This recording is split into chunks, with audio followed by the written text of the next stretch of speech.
Parang pinalalabas niya, inahas siya ni ano, ni Jose Manalo. Sino ang inahas sa kanya?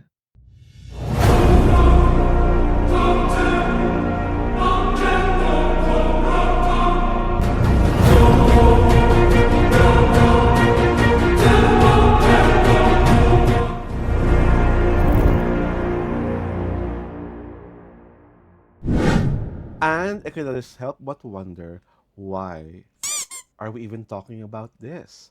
But since I respect so much my kumare, then we have to talk about this. Grabe ka This is naman. Alan Ignacio, the diva that you love.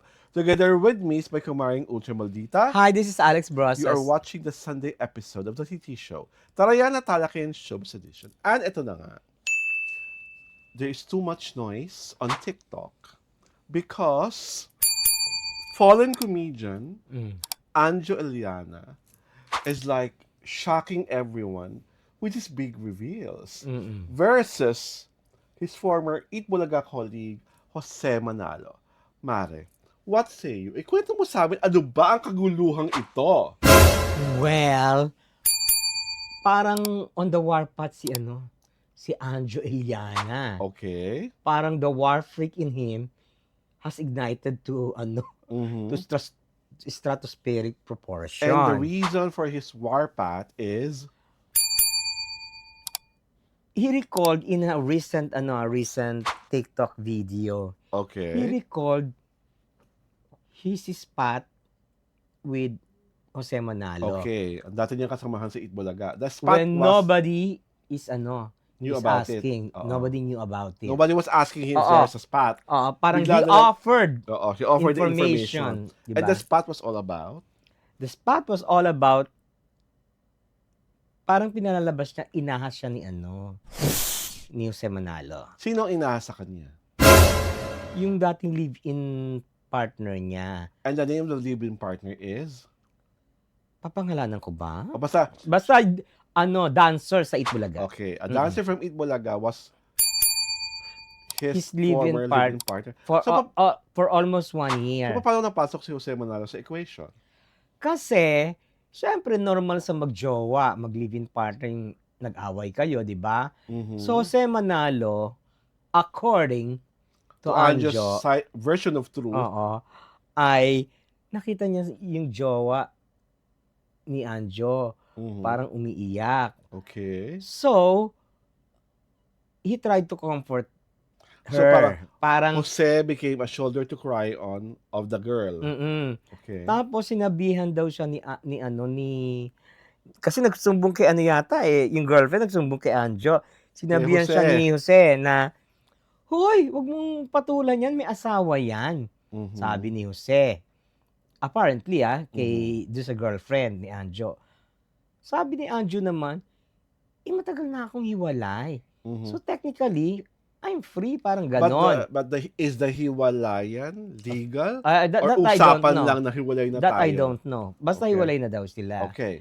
So, until yung girl napunta kay So, question.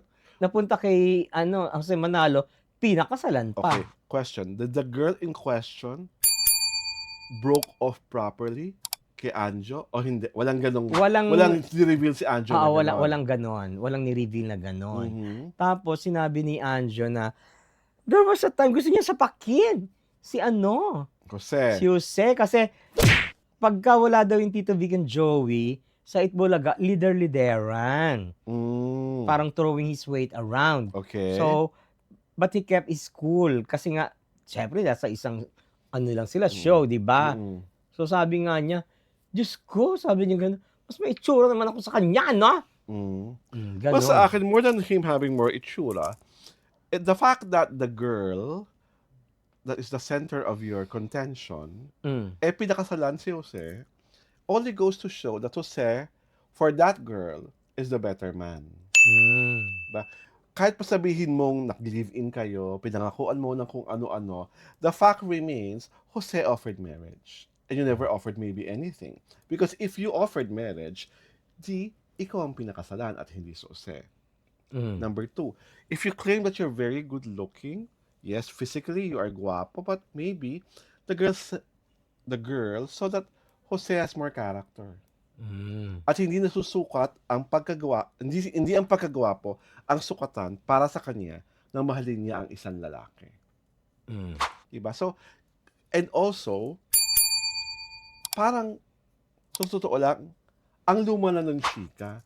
Sana nung nangyayari pa yan nung Anjo, nireveal mo na. Nung nasa Itbulaga ka pa, para mas masaya. Kasi ngayon, it's your word against Jose that I'm not even sure if it's going to dignify your accusation. Mm. Diba? Saka parang ang dating kasi sa akin, kaya siya inis na inis kasi naisahan siya. Eh, Diba? syempre mainis ka nga pag naisahan Pag ka. naisahan Di siya, ba? dapat tunayan talaga, pinamukha sa kanya, hindi ka kahusayan lalaki kasi hanggang live-in ka lang eh. Ito ay ginawa kong asawa, pinakasalan ko. Mm. Diba? So ano laban mo naman sa asawa at kasal? Magpakatotoo na tayo, Anjo. Wala kang mai-offer. Maliban sa gwapo ka. At maybe, you can make her laugh. Diba? And why would she cry? If you were such a great catch. Eh, nag-away nga sila. They had tampuhan. Diba? Kasi nga isang taon na yon. Kung may tampuhan kayo, dapat nare-resolve. Bakit yung parang major tampuhan, bakit wala siyang napakiramdaman at all? Na naaagaw na ni Jose? Eh, siguro, too late the hero na. Ano Tama na. ka naman dyan. Di ba? Na too late na niyang nalaman. Di ba? Whatever. Isa Kaya la- lang, Oh. he was so surprised kasi hindi niya akalain na ang Tropa- tatalo ay Tropa kasamahan niya. kasamahan di ba? niya. Parang Kasi, tropa niya. oo, kasi parang Kadabarkads we niya. are in one show. Mm. And we don't do that. Wala Di ba? Well, that is like a written law, an unwritten law amongst men. Kaya But nga, di ba? At the end of May the day, unwritten rule ang akin ay oh, akin. at the end of the day, di ba, nagmamahalan yung dalawa. Mm. Anong magagawa mo? Di ba? Isa lang ang ibig sabihin ng Andrew, mas manyorap si Jose kaysa sa'yo. Ay, Di ba? Diyos ko. Sa cuteness mong yan, mas manyorap si Jose. Sakit nun. Aray ko. Di ba? You think mas manyurap si ano? Sabi nung girl, Wala sinasabi yung girl, ha? bakit ka pakasal kay Jose? Kung di siya masarap, kung di ka napapaligaya. Ano ba yun? Diyos ko. It goes without saying na nasasarapan siya kay Jose. Ganon? It goes without saying na mas magaling magpaligaya si Jose. It goes without saying na Jose is a better person and is a better partner. Kasi inoferan siya ng kasal. Hindi ba pwedeng ano? Ano? Kasi mas madatong. Ay, whether what is madatung or whatsoever, the fact remains, kahit sa ang angulo mo tignan, kahit baligtarin mo pa, Anjo, kung ayaw magpaahas, hindi magpapaahas. Ay. So, nagpaahas. Nagpaahas. Ay. Di ba? Kung ayaw magsumbong, hindi magsusumbong. Di ba? Kung talagang mahal na mahal ka, ang babae matiisin eh. Di ba? Ang mga babae, majority of them matiisin. Hindi yung biglang lang walang ngangawa ng walang dahilan. Ibig sabihin, she was already in that push comes to shove scenario. And then, all of a sudden, there is this older, this older guy na biglang offering not only a shoulder to cry on, but wisdom. Diba? So, syempre, pag batang babae ka na nagugulumihanan ka, tapos sinabi pa sa'yo na ang clincher word, may asawa na yan. Diba? Syempre, mahal mo naman, si girl ayaw mag-iskabetche. Hindi. May asawa rin naman si ano, pero parang wala na. Hiwalay na talaga. Oo, wala legal na. na Oo. hiwalay. So, baka mamaya yung kay Anjo, di pa legal na hiwalay. Oh. So, whatever is the case, yung mga intricacies, yung kaguluhan na ito, tanging si Anjo lamang at si Jose ang makakasagot. Diba? Ang ano ko lang doon is, parang ano, I mean, there are so many women. Di ba? Why look for pastures in your ano? Well, at the end of the day kasi, sis, di mo naman tuturuan ang puso mo pag nagmahal ka eh. Diba? Kahit pa sabihin mong dapat magkakapatid tayo dito. Minsan talaga may lalo na kung wala din naman kayo magkakadugo talagang magkapatid. Hindi rin natuturuan ng puso. Ay, tinuruan ng girl na mahalan si Jose. Hindi. Oh. Ikaw nga, tinuruan mo sarili mong puso na mahalin si Paolo over... Ano? Hindi ka dyan.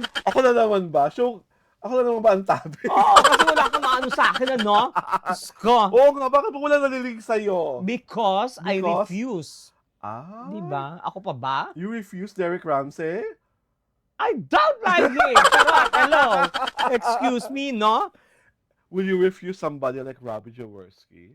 I will. Ay, talaga lang? Oh, una-una, he's not we're not in the same social strata. Oh. I know where I stand.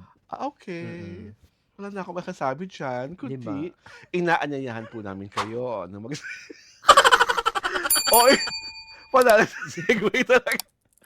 Inaanyayahan po namin kayo na sumubaybay sa aming Diario Tirada YouTube channel and of course, sa aming Facebook page.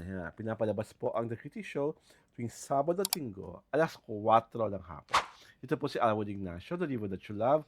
Kasama ko po ang aking kumaring Uche Maldita. Hi, this is Alex Brosas. Maraming salamat po sa panonood at pagsubaybay. At syempre pa, pagsusubscribe sa The Kitty Show. Tarayan at Talakayin Showbiz Edition. Magandang linggo po sa ating lahat.